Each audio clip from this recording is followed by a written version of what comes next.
So we've got Zach Fawcett here who's going to talk security. So I hope that you will give him your full attention. And I'll just put in a quick plug. I think sometimes it's easy for us to get sort of lighthearted about everything study abroad because it's just so much fun. But it stays fun when we stay safe. And there are all kinds of ways that we can not do that. And so, yeah, listen carefully. The other big thing that we need to make sure that we talk about is Hamilton, London tickets dropped this morning. So I'm going to be quickly going over our calendar and like highlighting days that would be appropriate show days. I know that a couple of you have already got tickets, and I'm not sure exactly how you knew what nights to buy those. I hope you didn't buy them at a night that we're going to be in France. But I will go through the calendar so that I can send that out and give you a sense. If you are interested in that, you don't have to go to Hamilton and London. But if you want to, I'll make sure that you have an idea of sort of the times that would be good. So I'll be doing that kind of on the side here for a minute, and we'll turn it over to Zach. All right, thank you. It's interesting at BYU, like we don't clap or anything, so I feel like there's this transition, there's silence. We can clap, it's not a chapel. Everybody gets that. A warm round of applause. I meant for him, but that's okay. So, like the professor was saying, my name's Zach Fawcett, and we're going to be going over your safety and security briefing. And just kind of before I get going, there's a few little housekeeping rules. So I'm from Louisiana. Anyone else? No? It never is, it's okay. But so my accent is pretty much gone from my time I've lived in other states. But sometimes when I get going, it'll come out. And so if at any point you stop understanding the words that are coming out of my mouth, just like raise your hand and be like, I missed that. And I'll hopefully stop and reevaluate how I'm talking and hopefully slow down a little bit. Also, some of it's pretty dry, not gonna lie. We gotta get through it, guys, I'm sorry. This is required of all students traveling abroad, just so that everyone has like the same kind of base knowledge, and also to go over some BYU specific rules and policies. Has anyone traveled internationally before, by raise of hands? Okay, quite a few of us, most of us. Has anyone been to the UK before? Okay, about half, maybe a little bit more. That's great. France? You going to France too? Okay, wow.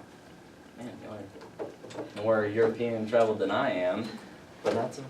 I mean, I'll get there eventually. So, you guys have a little bit more experience. You may know some of the things I'm talking about. You may not have heard of some of the things. So please pay attention. Don't just zone out just because you think you know everything. Especially with the BYU specific policies because they may be new. I will be sending an email out to your professor, which he will then forward on to y'all with most of the links and a few documents on it. That way you don't have to worry about like taking copious notes or anything. You don't even have to take notes at all. Trust me, there's not going to be a test on my end, so don't worry about that. But if you want to, there's some things that will not be included in the email, so feel free to take notes. This is what it does. Okay. So, without further ado, and also if you have questions, let me know. I didn't mention that. Just let me know, raise your hand on anything. It's okay, it's not a dumb question. If it's something more of a personal nature, feel free to just come talk to me after. Or also you can visit our office, which I'll talk about soon. And also, Professor, same goes for you. If you want to just interject something, just let me know or just go for it. You may have more experience in a specific category than I do. So, BYU International Security, we are located in the Kennedy Center. That's the HRCB, the Harold R. I don't know, Clough? Clark, yeah, sorry. No one knows it as the HRCB, it's the Kennedy Center. That's our contact information, but it will be included in the email I send you. So we're going to go over a few websites. First one, travel.state.gov. It's a really good site run by the U.S. government, State Department, believe it or not. And there's lots of links and country-specific information. You just go here to search. You can type in the UK, you can type in France, and it'll pop up the country-specific page. Lots of little things on it. So I know One thing that a lot of students don't know, or maybe just travelers don't know, is passport validity information. So the UK doesn't have this rule, but I'm pretty sure France says your passport has to be valid 6 months after your travel to France. Don't know why that's a rule, but a lot of countries are this way. So if your passport's gonna expire like right after your trip, you're gonna have to renew it before you go. So something to look for. If you don't have your passport yet, apply right now because you need it. Couple more links down here in the bottom. Safety and security, right there, that's my thing. But there's also embassies, consulates, further information. Some of these things will redirect you to other pages where you can get good information. We'll go over a few of those. But the other thing I want to point out is this little blue briefcase. That is the STEP program, so if you click on it, it'll bring you to the Smart Traveler Enrollment Program, STEP. And that's basically the State Department's way of keeping track of people abroad and then being able to provide aid to them while abroad. This is available for both US and non-US citizens, but there are a couple differences that I'll talk about on why you should, not required, but why you should sign up for this. So the first thing is, it's super simple. All you have to do is just sign up, put in your passport number, your name, where you're gonna be staying, and the dates. Pretty much as easy as that. Takes maybe 5, maybe 10 minutes. If it takes you a little bit longer, that's okay. But it's not a long time, and the benefits are really good. So the first thing to do now, they know the dates you'll be traveling in a location. So if anything happens, they'll send you an alert, they'll send you a notification. These are things that maybe aren't super important, but could be important. For example, there's a demonstration. This one was in Italy, but could read London. It could read Edinburgh or Paris, wherever you're going. And so it's basically just tells you what's going on, where it's happening, and then what they recommend you do. So they'll send that to you in an email format as soon as they get that information, so you're made aware of it. And that could be, a riot, that could be a demonstration. And then the other thing is, on top of these notifications, they can provide aid to you in the case of an emergency. Let's say there's a really bad storm, or a terrorist incident, or it's not like they have earthquakes or anything, but an incident where people may get hurt, they'll be able to reach out and make sure that all U.S. citizens are okay. So if you're a non-U.S. citizen, they can't provide that same aid to you. They will send you notifications if you sign up, but they are not in charge of your safety and health. So if you're a non-U.S. citizen, reach out to your own embassy, and they probably have a similar program. So we recommend you look for that as well.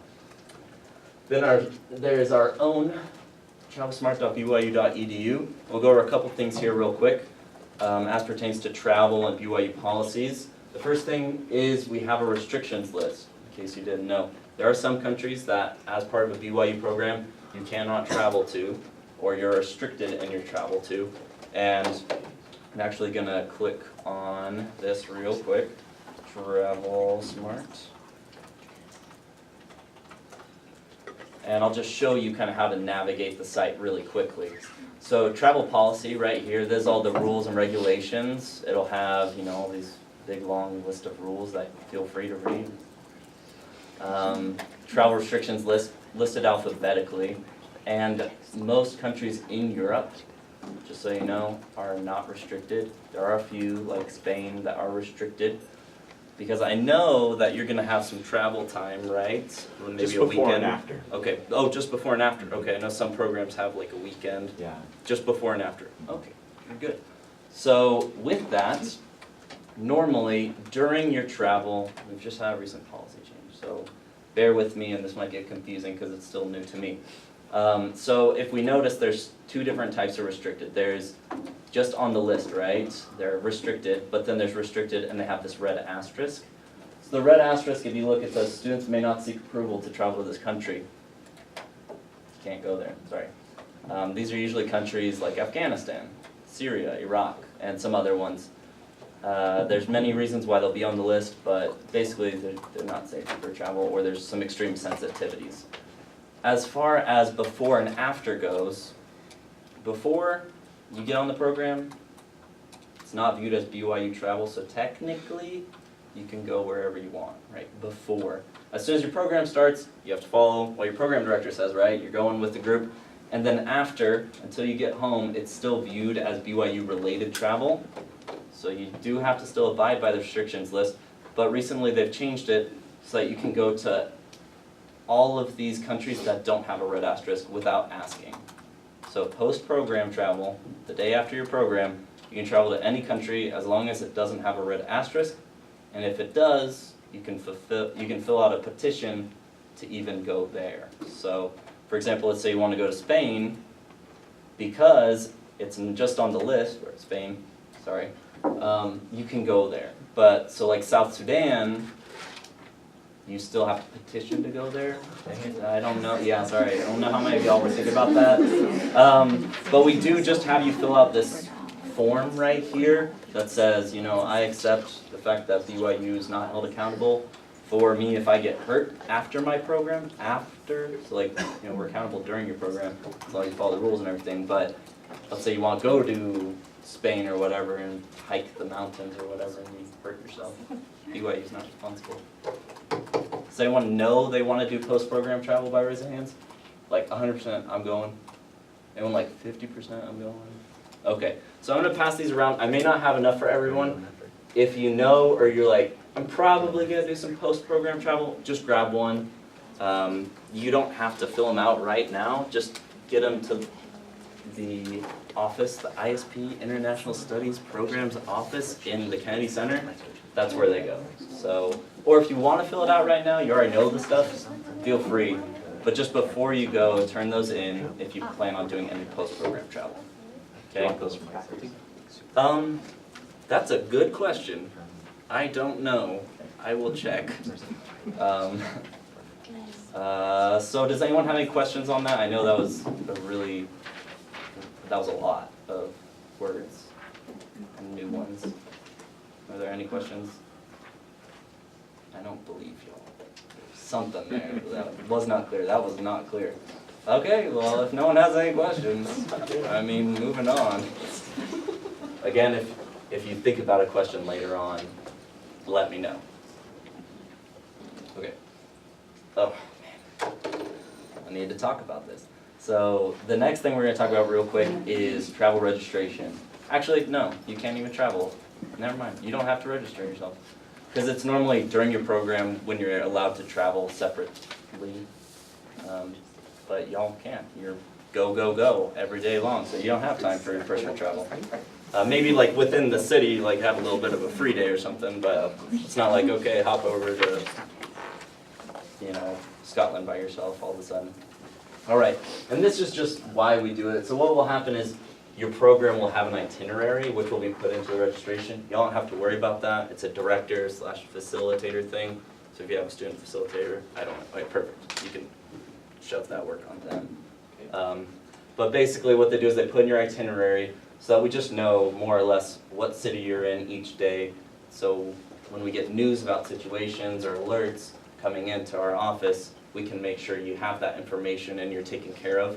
For example, if there was a terrorist incident, heaven forbid, we'd be able to check in, okay, you know, who do we have in that location? Let's say it's in Italy, there was a terrorist incident. Oh, we have one person, are they in that city? Are they okay? We can email, call them if we have to, and then give them the aid they need, if any. So this is just like a quick overview of why we need that information. It's not so we can be like, oh, what are they doing in Lyon today? That's weird, I thought they were gonna be over here. We just wanna make sure you're safe. We don't really worry about where you're at as far as like, well, they were here yesterday and then here today, why? It's not really important to us, just your safety and your security. The next website, CDC, in case you didn't know, that's for the Centers for Disease Control.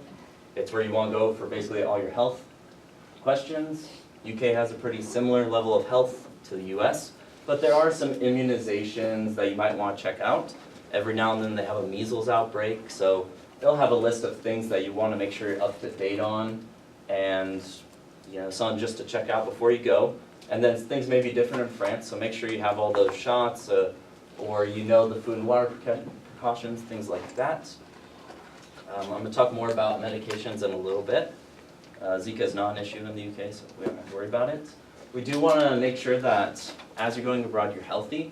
But one thing that we've seen in the recent past, and your health in general, so as a BYU program, you're all automatically registered for international health insurance with GeoBlue.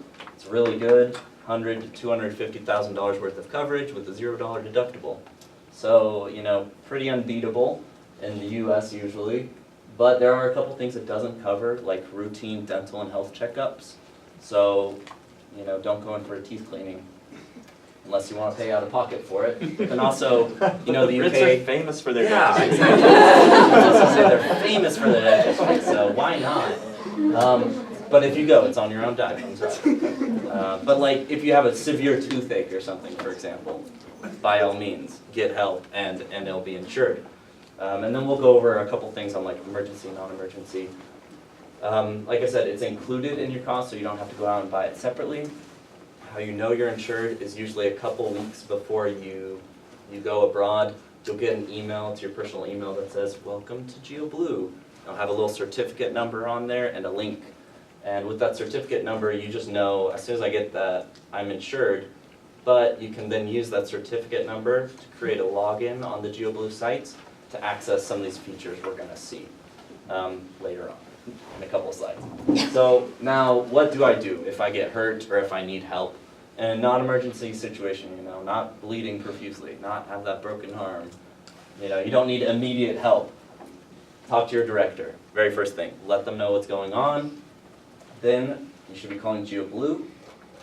And as soon as you call them, they'll help you find that provider, make an appointment, and get the help you need. And we're going to talk about, once you get help, what you should do. But then in an emergency, right, you need help now, get help now, right? Go to the nearest hospital, go to the nearest clinic, whatever's the nearest. You don't have to worry about, am I covered? GeoBlue insures you anywhere you go. Okay, it's not like some insurance in the US where it's like, oh, well, if I go here, I have to pay like $100, or if I have to pay here and pay less, or I pay more. You're insured, everyone is covered. They may ask you to pay, you're covered anywhere you go, but the thing is you may be asked to pay up front, right? So for an emergency situation, sometimes they'll ask for payment or proof of payment, so to have a card on file for you. So if you need help, right, in a non-emergency or emergency situation, bring payment methods with you, right? Bring a card, bring cash, whatever you have, so that if they ask you to pay up front, you can.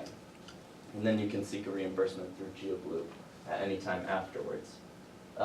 So seek help immediately, and then as soon as possible, you should contact GeoBlue. And the reason you want to do this is as soon as they're involved, they kind of become an advocate for you. Over the summer, we had a professor in Southeast Asia who broke his neck while he was out doing hiking. I can't even remember. But the idea was he was quickly shipped to a hospital, kind of the nearest hospital situation, and then they contacted GeoBlue after a day or so, and GeoBlue's like, oh my goodness, that hospital is like, as far as quality goes, it's like down here.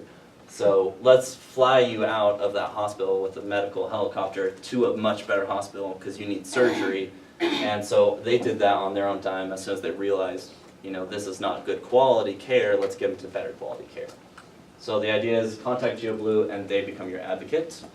If you do have to pay out of pocket for anything like I mentioned, make sure to get a receipt, right? Really helpful for reimbursement.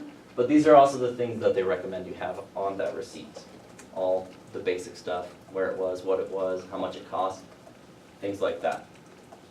And also, I want to emphasize, it is your responsibility to file for reimbursement. We can help you along the way if you have questions, but it is your responsibility, right? It's your money, and you want it back, so you're responsible for it. We can help you out if you need it. This is, Can I jump in? Yeah. And we will absolutely not leave you alone on this, you know, so if there's any kind of medical situation, then you can rest assured that as directors we'll be right there alongside you, helping you navigate all this. But you do need to be ready to make those payments. We can't pay like out of program funds because then it's gonna mess up the whole reimbursement process and things like that. So yeah, don't worry at all that you're gonna be like marching yourself down to the hospital and trying to figure all this out while you're injured or something. Yeah, definitely. We'll be helping you negotiate all that, but yeah, exactly. You want to make sure you have that payment for the initial things, and then you can work it out, hopefully, after that. And then the insurance will hopefully kick in as well. But yeah, like he said, they won't be able to cover things because that can mess up reimbursements a lot of the times. So if you don't have a lot of money to your name, students, maybe talk to your parents or whatever, get temporarily on their credit card or start looking into a credit card for yourselves, because this is something that you really might need, right? Maybe not use it only in an emergency. It's a good idea to get one. So look into that. This is what the GeoBlue website looks like once you create a login. And again, once you get that email with your certificate number, you can create a login, which won't happen until a couple weeks before you leave, so don't worry. And then on top of that, if everyone's like, oh, okay, yeah, I got that email, and then you're like, I didn't get that email from GeoBlue, but everyone else seems to have gotten it, contact us, and we'll make sure you get insured. You don't want to be in country, and they're like, oh wait, yeah, I never got an email from GeoBlue, making sure I was insured. Make sure before you leave, right? Even if it's the day before you remembered, oh my goodness, I forgot, give us a call and we'll help you out. Because it has to kick in before you leave, right? So, again, there's another picture of the site. They also have an app, which can be very useful, especially if you have data, not so much if you don't have data where you're going. The one thing that does not require data on your phone on the app is the personal ID card, which will look something like this. And so once you download that onto your phone, it's there. It's downloaded and you'll always have it. Whereas, maybe your provider finder, basically giving you a location of the nearest hospital, that obviously will run on data and location. So, something to think about, if you don't have data, how are you going to do this? Or maybe just have these important numbers already written down. Also, you could print this out rather than relying on your phone. Maybe that's a good idea. And it has GeoBlue's contact information on the back of that card, and then obviously your proof of insurance on the front of the card. Okay, so that's kind of all the before we go, and now we're getting into the while we're abroad. Does anyone have any questions about insurance or restrictions list, like we talked about, that waiver, anything in regards to that stuff? Yeah, go for it. So you said we're not getting charged at all for GeoBlue? Right, so it's included in your cost of the program. So there's no extra charge, you're not gonna be like, oh, what's this on my student account? It's included in your cost. So technically you're being charged. I used GeoBlue before and then we had extra charges Really? on our account, but it was for a touring group, so. Okay, yeah, so BYU runs as part of your program cost. So, good question, thanks for asking that. Anything else?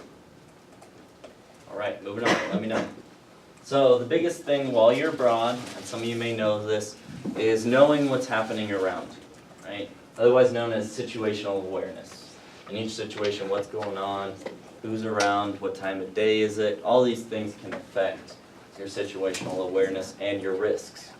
So for an example, by show of hands, is there anywhere on campus you're walking during the middle of the day that you feel unsafe? Pretty safe, right? In the middle of the day, tons of people usually. Now at night, anywhere on campus maybe you don't feel so safe? Yeah, right? Anywhere in particular? Yeah. No, just a general sense, like maybe not so well lit, not so many people.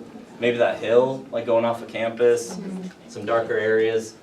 So just like campus during the day is safe, conditions can change, right? At night, it can be a very different story than during the day. So you want to be looking out for these things and knowing that culture and those local customs, what people are doing in the area normally can help you out with that. Again, you're tourists in a regard, and so you may not know these things, but as you're spending time in the areas, you'll start to realize what's normal in the UK may not be the same as what's normal in the US. I say may not. A lot of times it's not. The number one concern as far as crime is concerned or anything is pickpocketing, street scams, theft, things like that. This is actually a continuously rising trend in the UK. It involves usually a person or two on a scooter or a motorcycle, just zipping down the road, sometimes zipping down the walkway, what's that called? Sidewalk, thank you. I don't know if I got something. But the sidewalk and taking purses and bags that people are just carrying with them. So one way you can avoid that is by carrying your bag maybe across your chest, or a purse across your chest, and then if here's the street, I'll carry it on this side of my body versus carrying it loosely in my hand on right next to the street, kind of like this woman is, right? So little things to think about, they may not have thought about before, but the number one thing that will be common in any sort of theft is distraction. So the more distracted you are, the easier you are to pickpocket, the easier you are to separate from your valuables. There's a million different techniques, and I could sit here all day and tell you of techniques and stories that have happened to students. I'll just share a couple. One, there was a student walking, and it was actually two students walking, and someone spilled like green goo on them, like the most random thing ever. And that would just take you out of your element. You're just walking, all of a sudden, I've been slimed. You're just like, what's happening, right? And so automatically you're worried, like, what's happening? Where am I? Like, this shouldn't be happening. This isn't normal. And on the street corner, there happened to be an old man with a roll of paper towels who was kind enough to help them out. And was like, oh no, here, let me help you. You got some on your backpack. Here, let me help you with that. Hands it off to someone walking behind him, and the bag's gone. Wow. You're like, that's so interesting how that's a plan, right? Like, obviously that wasn't an accident. It was planned out. They tried to distract them. They knew of a way that would work. And because they let go of their belongings, it's gone. So look out for that. It's not always that person who's talking to you, that person who dropped something. It may be an accomplice of theirs. So it's hard to, but try not to be distracted. If you notice, well, that's out of the ordinary, or why is this person talking to me just randomly? They might be trying to distract you, so look out. And then obviously other things you can do, avoid carrying your valuables with you. If you have a really nice watch, or that Apple Watch, or whatever, maybe not bring it, maybe not wear it. Don't be walking around with your cell phone out like this all the time. That just screams, take me to some thieves. So be careful. If you don't need your phone, put it away, right? And you know, one thing I do, and some people say, oh, well, that's a little interesting or a little extreme, is I carry a dummy wallet. And so I just have it as an example. And I'll just have this wallet. It has like old IDs and old non-working gift cards, and I'll have that in my pocket, right? I mean, I'll have a few bucks in there. So if someone says, give me your wallet or whatever, or they try to pickpocket me, they get my fake wallet, and my real wallet is tucked deep in here within a pocket, right?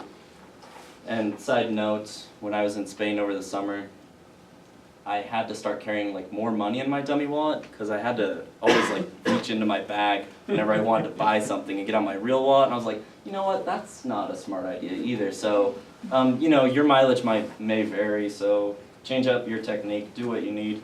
But just obviously make sure your bag is zipped up, make sure it's tight. Don't be carrying it loosely on one shoulder, carry it on both shoulders. And, you know, again, make sure it's not loose. See how it's kind of tight? It's not like sagging like this or anything. Just be conscious. Don't leave your stuff lying around. A lot of times in Europe especially, we have problems with students leaving stuff in overhead bins. And it's not theft most of the time. You just leave it and you come back and it's gone. So make sure you know where your stuff is and make sure you don't forget anything. Transportation, for the most part, very safe. Nothing like that in the UK. But you know, your directors will have specific rules, and you're going to be traveling together most of the time, so this isn't as important. But if you do get to go out on your own, they'll have rules again, but you want to make sure you're taking reliable transportation. If it's a taxi, in the UK they have a very distinct look, the taxis do, so make sure you're getting in one, and usually they have accreditation in them, like the license or whatever. So make sure it's a legitimate taxi. There are fake taxis out there. So when traveling, just be extra careful, especially if there's just a few of you traveling during a free day or whatever. ATM safety. You will probably need money at some point on your study abroad. So whenever withdrawing money, just be careful. There's a couple techniques we can go over, such as skimming devices. This is a card reader with the skimming device. And this is it without this skimming device. So you look at these two and you're like, that looks pretty similar. It can be really hard to tell. This is a thing around the world, not just in the UK. Orem and Provo have these, usually on gas pumps. I guess they don't think anyone's thinking about it, so watch out for these. What you can do, you can give it a little tug. A lot of the times they'll be loose, or may just come off completely like this one. Don't break the machine, don't be pulling on it. But then the best way to avoid these things, right, is to go inside of a bank and use an ATM in there. Or inside of a hotel, sometimes they have ATMs. Just because that added layer of security, be it cameras or be it personnel, will help just kind of deter intruders and deter these criminals from tampering with the devices. You know, same other rules apply, cover the PIN pad, don't trust anyone else with your card. It's a problem sometimes where a student will be trying to swipe their card and the machine's malfunctioning and someone right behind them is like, no, let me help you out, you're doing it wrong. You're not scanning your card wrong unless it's flipped and you're not following the diagram. But they'll like grab your card and then they'll pass it behind them where they have one of those scanners and then they'll like put it. So right then there, I took your credit card information or your debit card. So just be careful, avoid using the ATM at public places, especially in places of transportation, like airports, bus stations. These are highly targeted by criminals to add these devices and other things too. So inside a bank or inside a hotel is your best bet, okay? Also, let your bank know you're going abroad and take their fraud number with you. They will shut your account down if they don't know that you're going abroad. So let them know, and also have that fraud number. I seriously, have that written down somewhere else, because if you lose your wallet, where your cards are and the numbers on the back of your card, you now don't have it. So make sure you have it separately from your wallet in case you lose it or it gets stolen. You can cancel your cards. If anything happens, robbery, mugging, assault, things like that, bless you, cooperate. That's just the number one thing we can say. Give them what they want. If they say, give me your phone, give me your wallet, give them what they want. Because the longer they're wasting time with you, the more anxious they're getting and the more desperate. And things tend to escalate the more time they spend with you. So if you just cooperate and give them what they want, usually gone and out of there. And what, you're out the few dollars you had in your wallet, you're out your phone, you have to redo your cards or whatever.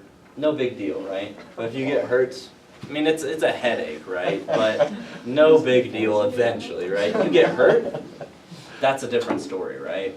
Even your passport can be replaced, guys. Losing your passport is not the end of the world. For a small fee, any consulate or embassy will replace your passport.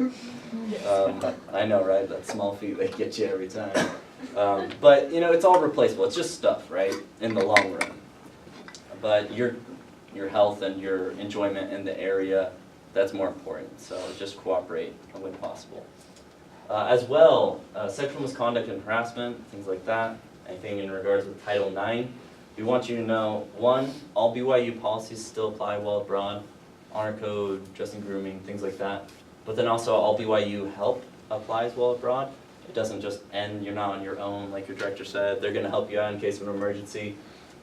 The same way here, if something happens, please report it. If you don't feel comfortable talking to your director, you feel comfortable with someone on campus, you can do that. Or maybe an international organization. In the email I send you, there will be a list of multiple organizations on BYU and off of BYU whom you can contact if you need any help whatsoever. We just want to make sure that the students get the help they need, and we understand that sometimes there's uncomfortability and that you want to talk to someone else. That's okay, we just want to make sure you have all that you need and you get the help that you need. The one thing I want to point out on this kind of preventative slide is the culture is very different in America from the UK and also France. So just be careful, because something you may just see as friendliness can be viewed as romantic interest in either of those countries. So be aware of that you may not think you're putting off this signal, but someone else may get it that way. So be careful of that. And this is also helped by the fact that you stay together as groups. You can hopefully avoid any of these misunderstandings. No question? Okay, I just saw someone like this out of the corner of my eye. Social media. This is a big thing for our students abroad. Your social media kind of we're online all the time, it seems. Our information's all over online. One thing I recommend, and we recommend as an office, is that you make your accounts private for your time abroad, right? And we'll go into a few reasons why. But then also, so with that, make your accounts private, maybe post a little less. And when you're posting, post about things that have happened, not that will happen. So if you know you're going to, this park the next day, don't be posting, oh, can't wait, I'm super excited to go to this park tomorrow at noon. Like, oh, can't wait to be there, right? That can go wrong, right? Rather specific information, I don't know why you need to post that either. But the idea is, there's this thing called virtual kidnapping right here, where it's basically people who they sit around all day and they're looking through profiles and accounts to see who's traveling abroad and reaching out and contacting their families and trying to scam them by telling them that they've kidnapped you. In all reality, they may not even be in the same country as you, but your loved ones may not know that, and they may get worried and maybe even pay a ransom so that they can get you back, and it was just someone scamming them. So this is a problem. We get usually about 3 or 4 or more of these a year, where either a family member will contact us or a student will contact us.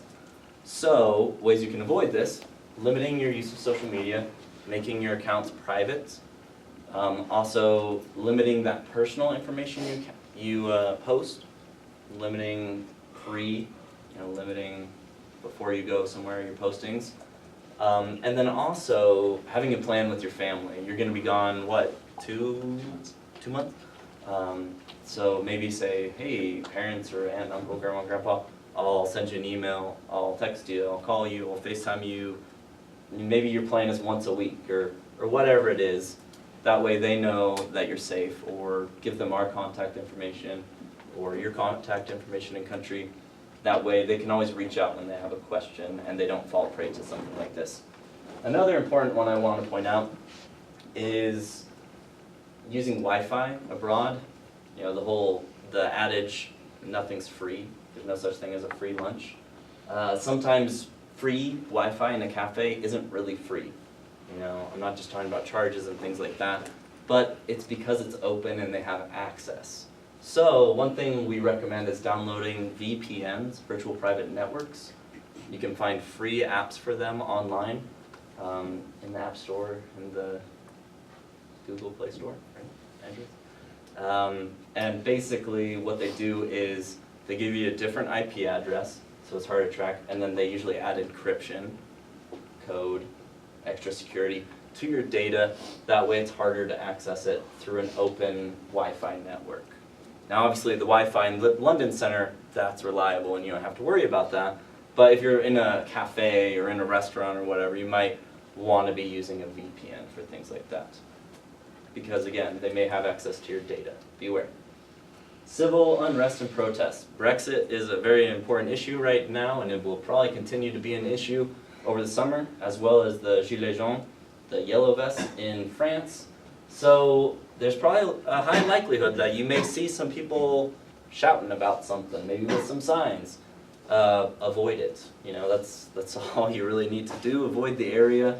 If you're enrolled in the STEP program I mentioned, they'll be sending you alerts of major protests, so you'll be extra aware of those. But that's really all you need to do. They can turn violent sometimes, so you just want to stay away from them, especially seeing as you don't know why they're shouting and you don't need to get involved, right? Don't need to stick around and take pictures. Also, if you're enrolled in STEP, you'll get any alerts of possible terrorism that may be happening. Terrorism is a threat everywhere. We don't mean to scare anyone or make anyone worry, but just as you would in the US, be aware of what's happening. We want you to know that there are things that are more likely targeted: government buildings, iconic locations, places tourists usually go. So just be careful. If you see something unusual, say something, get out of the area, whatever you need to do to make sure you're safe. But again, not a huge issue, just like most things, 1 in a million, so you don't have to worry about it as much. Be sure to check the photography laws in the countries that you will be traveling to. I say this because they're different by country. And a lot of times, they extend to things you wouldn't think about.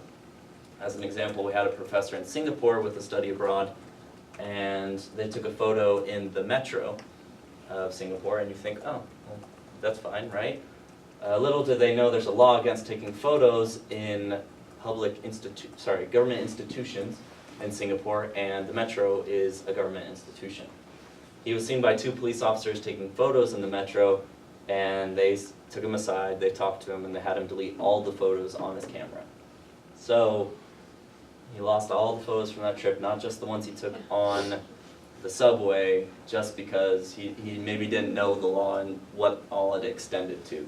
So make sure to check your laws. I'm not saying they're the same in the UK. I doubt it. But there may be certain rules about government buildings. That's usually a big one. France may be even different. So check.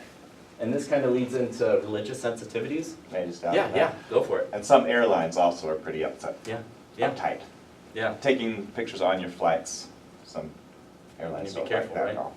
Yeah, check on it.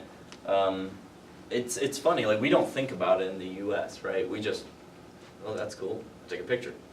But in other countries and other places, it's very regulated. So you need to know the rules before you start taking pictures. And then obviously, if you have a question, ask. You know, ask a local, ask the owner of the establishment or whatever it may be. And more than likely they'll tell you, yeah, that's fine. But then if it is against the law, they will hopefully tell you, no, that is against the law. And this kind of leads into churches. I'm sure you're going to be visiting maybe some cathedrals, maybe some Anglican churches while you're there.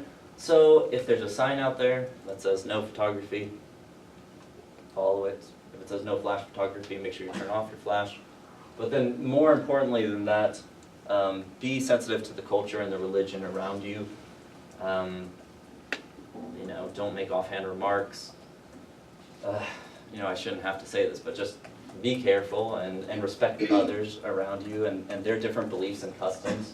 And then also, we ask that you do not proselytize while abroad. This is a BYU rule that our students do not proselytize abroad, mostly because there's laws in place in many countries that limit proselytizing, and if you're not following those laws, you can be sent to jail. And so we just give a blanket statement to all students, no proselytizing. In the UK, though, it's a little bit more lax, so I'm not saying if it comes up naturally in a conversation you can't talk about it, but what I'm saying is don't go door to door with a pack of pamphlets and start handing them out, right? I don't think you'd be doing that either, but you get it, right? That's a black and white example, but, you know, it's up to you to figure out the gray. If you have questions, obviously, talk to your directors. And kind of the last thing is just once you get to the London Center, you get your room assignment, make sure you know how to get in and out. Make sure if you have a window or whatever, you shut it when you leave, things like that. I mentioned knowing how to get in and out, that's in case of an emergency. You know, you don't think about it, but fire could happen, maybe, you know, the building next door catches fire, one of a million things. Make sure you know how to get out in case of an emergency. And then also, make sure you keep your stuff tidy. You're going to be having a roommate, maybe 2, 3, I don't know how it works. Or 6 or 10. Or 6 or 10, you know, there's a ton of them. We've had some conflicts in the past of students who are being less than clean or have gotten stuff confused with other ones' things. So just avoid it and keep your stuff packed away, keep it hung up or whatever it is. Because one pile of cash right here looks pretty much the same as another pile of cash right there, right? So keep your stuff separate, keep your stuff packed away. Not so much because it's a security risk or someone's going to steal it, but just because you don't want any arguments or confrontation. Other than that, I would recommend kind of knowing the local emergency numbers once you get in, you get situated. It's not 911, guys, you know, so check that out. Things like that. Other than that, I hope y'all have a safe trip. Hope none of y'all were worried about what I said. That's not my intent. If you have questions of a personal nature, I invite you. Are you gonna break? Are you gonna have a break, or are you just gonna? Yeah, I'll probably invite some general questions if there's Okay. anything they want to know Yeah. about. And other than that, yeah, I'm done. And then we'll break. So. All right, Thank you, let's guys. give Zach a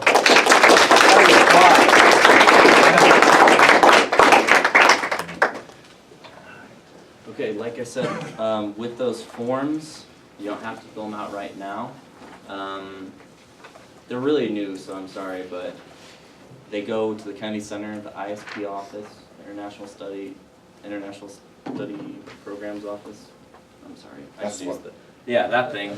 And so once you do fill them out, you can send them there, or if they're already filled out and you want to give them to me, by all means. Was there any questions? Yeah, go Just to for it. clarify, is this for if we want to travel to a country on the list or any country? Any country. Okay. Thank you for that clarification. It's just basically saying if I'm traveling after the program, I understand that BYU's not responsible for me. If it is one with an asterisk, you need to do what again? So you need to seek approval. So if you go to the ISP office where you drop these off, you can talk to someone and they'll give you a form to fill out to seek permission. Which is different from this one.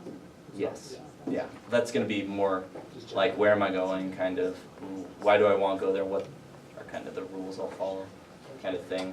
If you don't mind me asking, where do you want to go? That's a red asterisk. That's okay, there's many. Thinking about it. Yeah. Okay, like Russia, no, I don't know if Russia's red asterisk. Anyway, yeah, it is, okay. So I know there's a few that, like, you might think they're red asterisk. Sorry, I didn't mean to put you on the spot. Do you have any extra copies? Thank you. I didn't bring enough, I'm sorry, so I will send a copy in the email. I'll send to your director, and then you can fill that out and give it to us that way. Sorry, I printed out like a stack, and then one of my coworkers was like, I need that stack. I was like, but I need this stack. Like he. Can't just leave things around. Yeah, I know. I was like, I know. It's my fault for printing. It's my fault for printing what I needed, and not more. Totally So, joking. yeah, but I will make sure to include it in the email I send to your professors, and they'll forward on to you, so you can get it that way. Again, it's not like we need that this week or anything, just once you know where you want to go, just fill it out and turn it into us. You can turn that in even the day before you head out, and that's fine. You just need them for legal purposes. Right? Would you like me to log out? Or do you need this? It doesn't matter, we're gonna have a couple of group presentations in there. All right. Well, They can probably log back in. if there's no more questions, I'm gonna head out, and again, safe travels, have fun, and enjoy the rest of your class, guys. All right, now. Okay, that was super helpful. And yeah, a little unnerving, because a lot of those things are obviously things that you can do a little bit about, but not a ton, you know, the driving by on a scooter, grabbing your stuff kind of thing is like, boy, how do I protect myself from that? But I'm sure that there were a few things that came up that you were wondering, okay, how does this apply in the context of what we're actually doing? Are there questions that are kind of follow-up things that maybe we could talk about just for a minute and then we'll take a break? Things you're wondering about as far as safety, security, what it's really like in England, etc.? How big is the Brexit issue going to be while we're over there? Boy, I don't know. I wish Professor Beacon were here because he'd have a better answer. I think that remains to be seen. You know, you can all just like lobby hard for Theresa May to get through to the EU people and for the vote that's coming right up to go well, I guess. I don't know which side of that you guys are on. Yeah, I mean, it is possible that things will be largely resolved by this summer, but it's looking less and less likely. Whether that means that there will be like people marching in the streets, it's hard to say. I haven't seen much of that in England. So I think that the idea of protests is probably not going to happen, but we'll see. And if it does happen, it's not likely to happen in Bayswater, which is a backwater. I mean, it's right in the heart of London, but it's not where anyone's going to march. So, other questions? No, we just want to go break. I would just say a couple of the things that we talked about or just mentioned briefly last time would be super helpful. If you're not alone in the city, that's a really good start. So all kinds of different things that Zach talked about are going to be a lot better if you're with a couple of other people. So even, you know, just go into an ATM. I don't know how many of you are really going to be as uptight about it as to like go into a bank, which is going to be harder to find than the ATM that's right outside of the little convenience store that's just around the corner from the London Centre. There are ATMs everywhere, and Londoners use them all the time. But yeah, watch for the skimming devices, I guess. I don't know if I would notice one. But yeah, if you're with a couple of other people, then they're standing behind you while you're using the ATM and nothing happens. You get your money and you go on your way. I would just say, based on my experience in the UK, that the things to think about the most are just the security of your belongings when you are in a place where it's more likely that someone could try and take stuff. So that's going to be like 5% of the time. You know, we're going to be on our own bus. Nobody's going to bother you while you're on the coach. We're going to be often all together in a big group, and that's also really helpful. So most of the time, I think you're going to feel super secure, and you are going to be secure.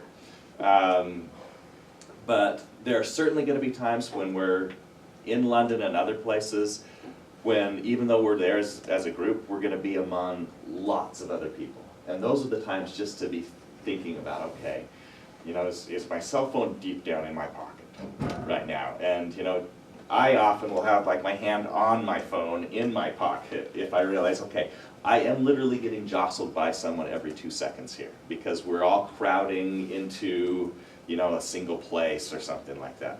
Those are ideal situations for losing stuff. And you can decide how careful you want to be. So the kind of travel pouches that people often will take, you know, that you can hang around your neck or that you can put around your leg or you know, behind your waist or something like that. Those are great. And I always have 2 or 3 of those with me when I travel, and I use them, yeah, 10% of the time. But if I know, yeah, today's my day in Paris, and I'm gonna go to 500 different places in this city, and I'm gonna be using public transportation and stuff like that, then I'm like, okay, yeah, I'm gonna put something that I care about in that pouch, and it's gonna be right here, you know, under my shirt, and nobody's gonna take it. It's worth doing on those occasions. Rachel? So I spent a summer in Tanzania where they have a lot of issues with like the drive-by and the bad Yeah. grab and drag and everything. And we honestly just put like a credit card and a little bit of money in your pocket and like Travel you're light. like, yeah, hands-free and like it was totally fine. Yeah. So And that's my suggestion actually for the city. So you're gonna spend a lot of time just going out to do stuff in London, and you're gonna be hopping on the tube and kind of going here and going there, going to a show or whatever. Yeah, take a credit card, take as much money as you need, and don't take 500 other things. Yeah, but you know, London's, it's a big city and it's a safe city for the most part. So I'm not gonna promise you that nothing will happen to you in London, but it's not the kind of city where your sunglasses are likely to be taken off your face or something like that. But yeah, all the things that you know already and that you can think about not to be an easy target are all worth thinking about when you're gonna be just kind of out and about. So that Yeah. brings up a question about the rule of 3. If we do just need to run down to the store or to the ATM, are we required to recruit So- other people and go, or? I need to double check on that. My previous time in London, we were not staying in the London Centre. We were in housing that was just out in the city, and it was in a very busy, very diverse neighborhood. And we were also doing all of our own cooking and all that kind of stuff. And I will quietly confess to you that we didn't enforce that rule of 3 at all. Okay. So, yeah, I think it's smart, and especially if you're doing something that's significant, yeah. But if you're, you know, wandering down the street, you know, to grab something, yeah, it's not the middle of the night. That's probably fine. I may have to amend that. So if I talk to Aaron Rose and he says, no, that's a very strict rule, and as directors, you're going to be really, you know, under the gun if you don't do that or insist on that. Then I'll tell you something else. But as far as I'm concerned, you know, just be wise. And yeah, that's the general thing. Yes. What can I say more? Yeah, because I mean. You guys are going to go out and be, you know, grabbing food for lunch all the time, and you know, you may be with 1 other person or 2 other people or 10 other people, or you might just go grab whatever it is around the corner all by yourself. Yeah, so especially during daytime hours, and if it's somewhere nearby, or if you're exercising or whatever, you know, I don't think it's Cool. a big deal. You have other questions, other things you're wondering about? Okay, all right, so let's take a break just for a minute. So it's about 6, so let's come back at 10 after 6. And if you've got anything you want to ask me about particularly, you can. Those who are presenting, if you could come and just kind of make sure that you can pull up whatever you're showing us, if you're showing us something.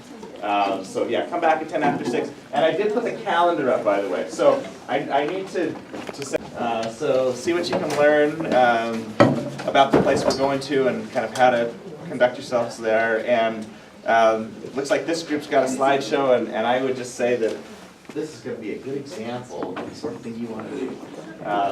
So yeah, if you can put together a slideshow and put your names on it and stuff like that, that would be great. And then if you guys could send those to us, we'll make sure they get up on Learning Suite so that you can look at them after. So first group.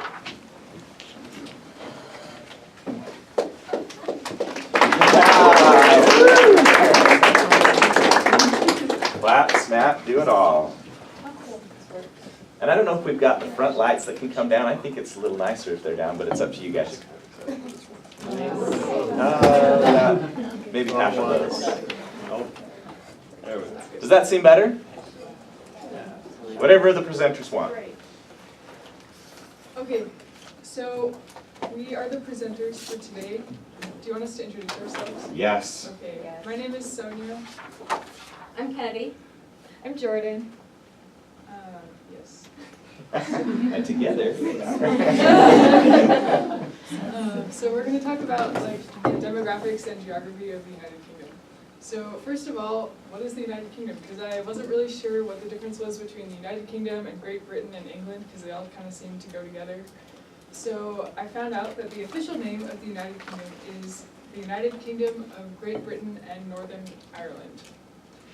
And the countries in the United Kingdom are England, Scotland, Wales, and Northern Ireland. England, Scotland, and Wales together make up what is called Great Britain. So I guess that's just this large island here, and then Northern Ireland is separate. So they started coming together. Each country joined kind of separately. So in 1707, the parliaments combined, and Wales, England, and Scotland kind of joined together. And then in 1801, Ireland joined, and then in 1922, half of Ireland left. They voted to not be part of it. So now just Northern Ireland is left. So one thing that I thought was really cool is that the British flag is a combination of English, Scottish, and Irish flags. So I didn't know that, but here's how that works. So that's kind of a cool fun fact. Okay, so the United Kingdom's geography. The population is 66 million people, which is larger than California's population, which is 44 million. But the size of it is only about the size of Michigan, which is a lot smaller than California. So the population density is pretty high in some parts. And then the terrain is pretty hilly and green, and there are some plains, which you probably know, and then there are also some mountains in the northern parts, which we'll talk about that more with each country. Okay, so here are some demographics of the United Kingdom. It's mostly white, but there's a lot of diversity, especially in the big cities. The largest minorities are Black, Indian, and Pakistani. And then here's a sort of a breakdown of the religion. It's mostly Christian, and then there's about a third of the population does not declare a religion, they're not religious. And then there are a lot of other religions as well, so here are some examples. And then languages. The official language of the UK is English. That's also the official language of England. And then here are some other languages they speak there, which I don't know if we'll get to hear those, but they're cool. I'm a linguistics major, so I really like languages. Yeah, so here's England. It has all these regions, and it has 48 counties in England, so hopefully we'll get to see a bunch of those. Here's London near the bottom, and Oxford and some other things you might recognize are really nearby. Here are the three biggest cities in England: London, Greater Manchester, and Birmingham. London is the biggest by a lot. The others are still pretty big, but you can see there's a big difference between 2.8 million and 8 million. Okay, this is fine, I don't have my Okay, so this is Scotland. Scotland is the UK's northernmost country, and the capital, it's, how do you say it again? Edinburgh. Edinburgh, okay. So I learned that they are famous for golf, and I don't know if we're not doing golf, right? We won't see golf. It's like, yeah. Anyway, so, yeah, that was kind of a cool little fact I found. The population is around 5.2 million, and the major mountain ranges include southern uplands, central lowlands, I don't know how to say that one, Grampian Mountains, and Northwest Highlands.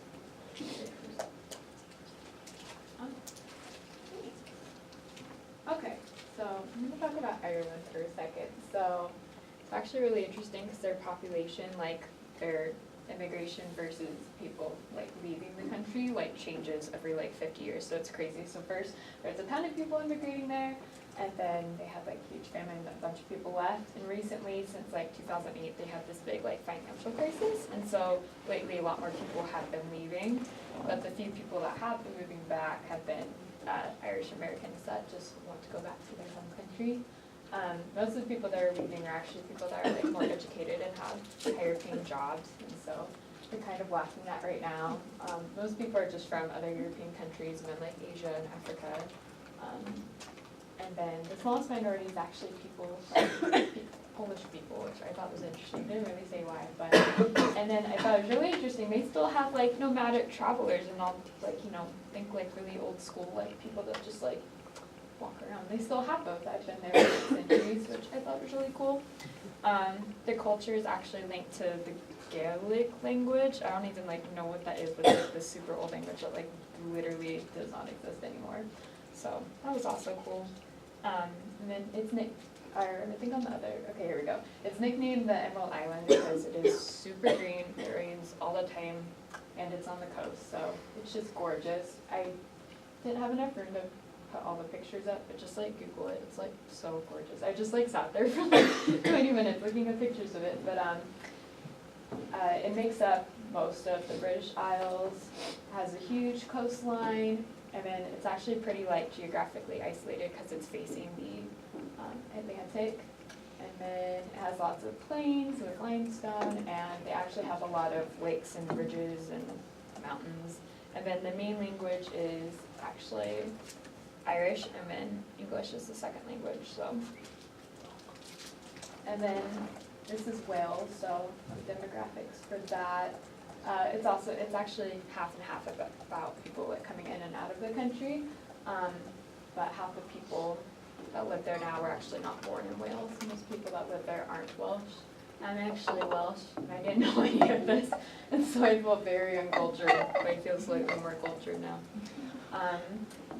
And a lot of people moved there from London just to escape the city, to get to places where it's less people per capita. A lot of people also come from like Spain and Italy and all throughout Europe, and they actually have a really small amount of people from Africa that live there, even though they used to. But there's still this one place called Cardiff, and it's the oldest black community in Britain, so that was kind of cool. And so these are like just some of the gorgeous photos. They have a lot of national parks and stuff, like that one. Let me see. No, that didn't work. Okay, well that big mountain one over there is one of the 2 national parks they have, and it's called Snowdon. So yeah, and then they have 6 different regions that they kind of like cut it up, kind of like the same with Britain. So those are the regions there. Lots of hills and cliffs and plateaus, mountains and all that. They recently have been more industrious than agriculture, just kind of at the end of the 20th century. And they used to have a lot more people that would come up and work ships and things like that, but they don't have as much of that anymore, so, but, yeah. Okay, so correct me if any of this is wrong, because I'm not exactly sure.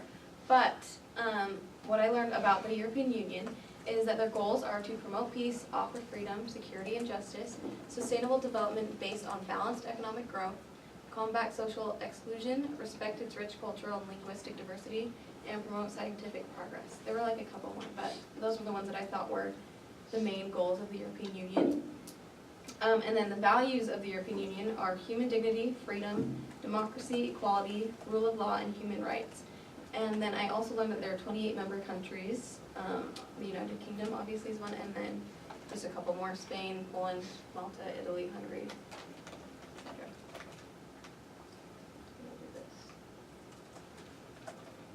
There you go. Okay, and then the Commonwealth is an English term for a political community founded for the common good. So their work, what they are trying to do is have economic, social, and sustainable development, governance and peace, and they regulate trade with oceans and natural resources and things such like that. And I learned there are 53 member countries that span across Africa, Asia, the Americas, Europe, and the Pacific. It's kind of interesting. You good to go? I think it's working. Okay, and then the home counties, I learned that this is the counties that surround London, not necessarily touching it, but they are close to it in proximity. So those include Surrey with Southwark, Hertfordshire, I don't know exactly what to say. Bedfordshire, Cambridgeshire, Kent, Essex, Norfolk, and Suffolk, Berkshire, Buckinghamshire, and Oxfordshire. And this is kind of, I think, where a lot of the people have little country homes is kind of what I found. So yeah, that was kind of interesting. Oh, that's it. Yeah. All right, thank you. Any questions for the presenters, guys? Now's your chance to ask about UK geography. Okay, all right. Sounds good, let's get the other group up.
So we are presenting on, sorry, I think my slides are first, on class system, titles, honors, and social graces in the UK. So like all the fancy British stuff you might associate with, I don't know, whenever, I know that's what I think when I think of Britain. I think of like fancy kind of high and mighty, I don't know.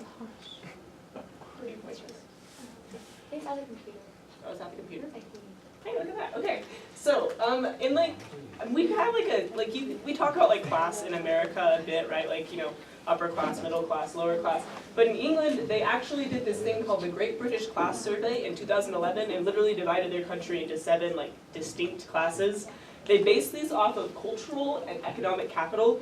Cultural capital is kind of like the activities that you can afford to do, the people you associate with, and that type of thing. And the economic capital is like your income, pretty much. So I'm just going to go through all those really fast. So the elite, highbrow society, very high cultural and economic capital. All these people are educated at like Oxford or Cambridge or things. It's who you might kind of associate with like a royal British person. I don't know. The established middle class is the biggest class by far. They are also well off, high in both capital. They're all well educated. Common occupation would be like an engineer, an occupational therapist, things like that. The technical middle class have a high economic capital but a moderate cultural capital. People who do technical work or work in the sciences, things like that, doctors. Then moving down, the new affluent middle class is emerging cultural capital. They're electricians and plumbers. This is probably about where you would think like middle class in America. That's about where that lines up. Traditional working class have a poor economic capital. Jobs like care workers, these people are more likely to rent than to own a home, for example. It's kind of something that sets them apart. Emergent service sector, like bar staff, chefs, very likely to rent. And the precariat, people who work as cleaners, drivers, little or no education. A lot of these are like when immigrants just come to the country, usually they'll get lumped in to this kind of sect. Okay, so a little bit more about titles and honors. This is actually like such a broad like topic, so cutting it down a lot. The Queen is the British monarch, Queen Elizabeth II, and she has so many different titles. So a couple that I thought were interesting. She's head of the Commonwealth, which you heard about in the last presentation. And then she's also the Supreme Governor of the Church of England. So reading about like the upper class, it consists of hereditary peerage and like landowners and like gentry. It's just very like old money stuff, you know, like they've had these titles like for centuries. So basically hereditary peerage, I didn't know what that was. So a peer is someone who holds a certain title and it's been handed down and inherited by an ancestor, or it was bestowed upon them by someone important, the monarch. And so there are 5 different ranks, and they go like down by exclusivity. So the Duke, like the title of the Duke, that's going to be like the most exclusive, and then it goes down to like Marquess, Earl, Viscount, Baron. And if you have one of those titles, then you have like certain privileges and even like some political rights, but that's kind of beyond what I looked into. And then just honors, they're essentially just awards that are handed out based off of merit or something that you achieved. So. So the CBE, OBE, and MBE are the 3, there's 5 levels of honors you can receive as a civilian. And the CBE, OBE, and MBE are the 3 lowest. So these are not your sirs and dames. These are just people who have been recipients of honors from the British government. They stand for Commander, Officer, and Member of the Order of the British Empire. And they were created in 1917 by King George V, and they were actually created to honor civilians who had served in World War I, which is pretty interesting. And then nominees are named by the leaders of the Commonwealth, so all of those countries that we talked about before, all 53 of them will submit names that can be named as recipients of these honors. And the people who receive them are announced on the Queen's birthday, and also at the beginning of the year, I believe, if I remember correctly. But the one I remembered was the Queen's birthday. It's a big day. Okay, so we just talked about the 3. Sure. We talked about the 3, and then knighthood and damehood are like the one of the most honorable ones. And it's one of the highest honors given by the Queen for like a major or like a long-term contribution, and it's usually like national or international level. So there's the Knight Commander, which is the KBE, and then the Dames for females, the DBE. And so they're, and like their title, they can put Sir in front of their name or Dame in front of their name. I'm sorry, put people over here.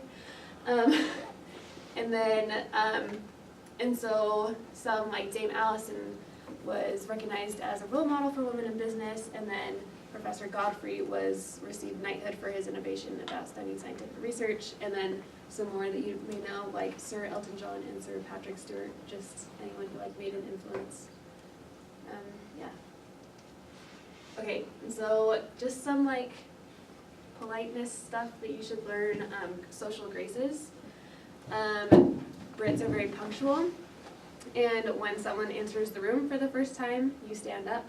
And so that like includes like at a restaurant or at home, sitting at the table whenever someone enters, then you stand up from your seat, and then when someone leaves, you stand up as well. And then at like house parties, the hosts always greet the guests, and then it's always polite for a guest to bring like a small gift for the host. This one's fine. So British people really like to stand in queues or lines, and they're rather particular about how they do this. Line, what was that? Yes, they are. Oh, okay. Yeah, I was like, wait, am I saying this wrong? Yeah. Line jumps are very, very frowned upon, and British people will not, you're not like gonna get yelled at or anything, but you're just gonna get really dirty looks from everybody around you, so just don't do it. So yeah, do not jump in line. Along with that, they like, if you're with a group, just to have your whole group enter at once. Don't like have someone save your spot, because again, you're gonna get dirty looks. They're not fans of free-range children, which I don't think will be a problem on this. I figured I'd put it out there anyways. And when you are on like the escalator or something, always stand on the right, kind of, you know, common sense. And then tube etiquette, let people off before you get on, otherwise you create traffic jams and get more dirty looks. They don't talk a lot. It's a pretty, I don't know, I've ridden on the Underground before, and yeah, it was really, really quiet. Kind of awkwardly quiet almost. I felt weird like talking to my mom, because I felt like people were staring at me. So if you do talk, just kind of keep it low.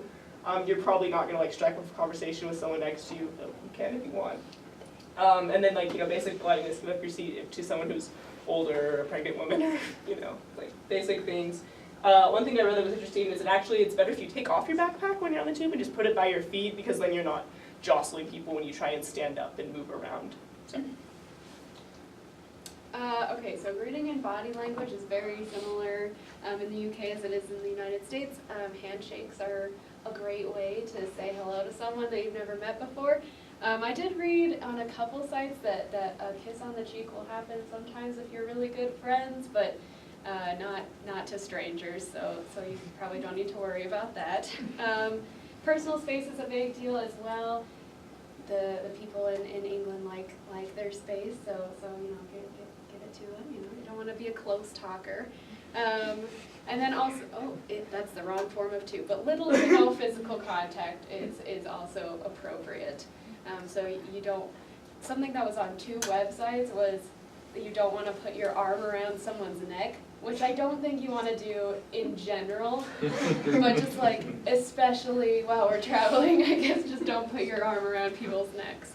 And then also, humor is very prevalent in British conversation, but especially to foreigners, it can often be masked with sarcasm or just very dry type of humor. So just try not to be offended if you don't get a joke or you know, that kind of thing. So conversational don'ts. As Emma was saying, Alana, they like their personal space, they like their privacy, so if you're like talking to someone and you strike up a conversation, just stay clear of like money, marital status, like their family background. I know, like, for our other class, we're supposed to go out there and, like, ask them about how they feel about Brexit or something like that. I don't know if they're going to get offended by that, because where I read it said don't ask them about their political preferences. So we'll see how that plays out. If you're doing it for an assignment, it should work. Yeah, we'll figure out a way to do it correctly. They also, like, say don't talk too loud, or just like use excessive hand gestures. They like to be proper. The last thing, don't mimic their accent. I know it's fun, but at least in public, just we're Americans, so own up to that. Yeah. I think that's We have a video if you want. All right, let's see it. It's the Studio C International Relations one. I don't know. I think this video is hilarious and figured it was We've got time.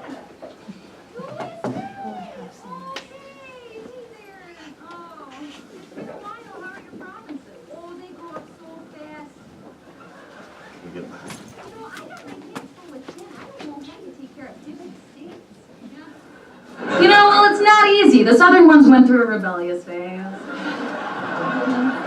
And what about the adopted ones? Oh, Alaska and Hawaii?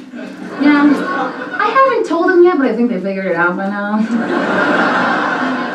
And the really loud one? Texas is still Texas. Oh, Canada. We should, you know, hang out sometime. Maybe play some baseball. What? What's baseball? Oh, sorry, I gotta get this. Okay. China, baby! I owe you a lot of money. Always making it about money. You know what? Listen, I will get it to you tomorrow. Do you have like $4 trillion I could borrow? What am I saying? You're Canada. Listen, I will give you my watch until I can pay. Oh, that's right, you did make this. China, you can't tell me what to do. Okay, I will do that. Bye. Besties, so... Oh, Ivy, what? Oh, come on, you guys haven't dated since '76.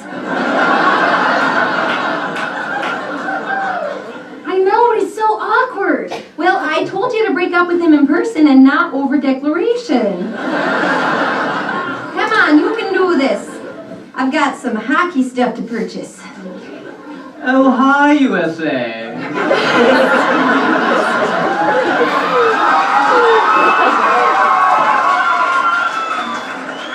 Didn't even see you there, which is weird because you put on a lot of land.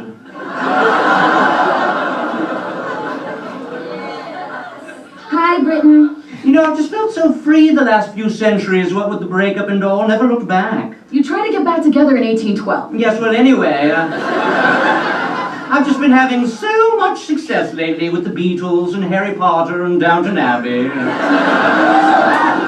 I don't even think about us anymore. That's great. Take me back, please. Is it another man? Is it France? Oh, gross, no.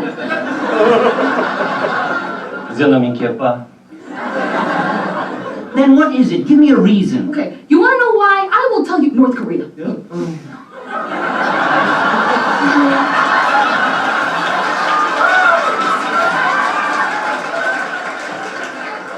안녕, 포렌스카. 가탄에 뭐가 들어있는지 알아? You wanna see? 알아? 몰라. Do I have a just pay me some attention.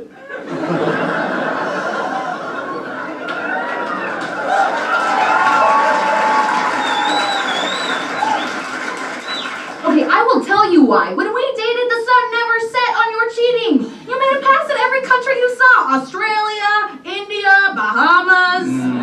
Bahamas. Okay. You know what? And then there's just respect. I can't date a guy that I've beaten in war. Okay.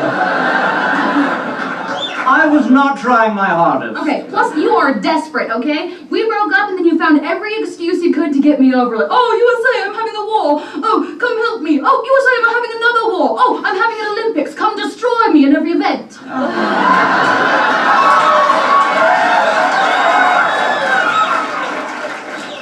Desperate. Am I right, Switzerland? I'm staying out of this.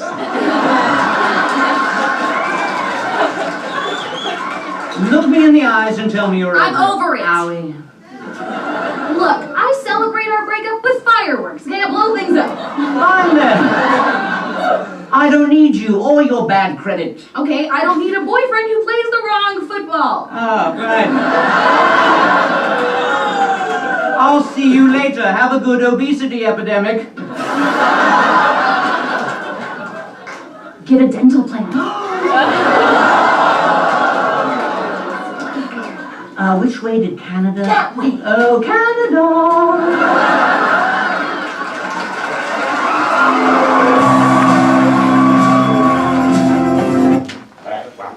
Okay. Thank you very much to both of those groups. We're off to a great start. We really appreciate that. So yeah, we look forward to the other presentations, and this was just right. We're looking for like 10-minute presentations, 12 minutes at the most. These were both right there. For next time, we're jumping into British literary history in kind of a big way. So I'm going to go ahead and apologize right now for the reading, which is probably more than you were expecting to read for a prep course. But if we read it now, we don't have to read it later. So what I would say is, am I going to tell you to skim? Feel free to skim when it's not as pertinent to the literature. So you'll notice in the reading that they kind of go back and forth, these introductions, between being sort of historical background and context and more about the literature of a particular period. especially when it's more history, feel free to just kind of skim over that, and that's fine with me. I'm going to focus, of course, on the literature. The history is going to be really helpful, especially if you're not aware of some of that history. You might want to pay a little bit more attention. But just, especially if there's a heading, make sure that when you get to the end of that section, you have a sense of what that heading was all about. So kind of move through that way. And in class, I'm going to focus more on some examples from the literature and just try and give you this sense of sort of what's happening when in the big general terms. And this is going to be really useful for us while we're in London because we're going to jump around a little bit. So, it's going to be really helpful if you kind of have the big picture of, okay, we started with, Anglo-Saxon stuff and we moved up through all these kind of major trends and periods and things like that so that when we're jumping around, you have a sense of where we are. Okay? Thanks, guys. We'll see you next week.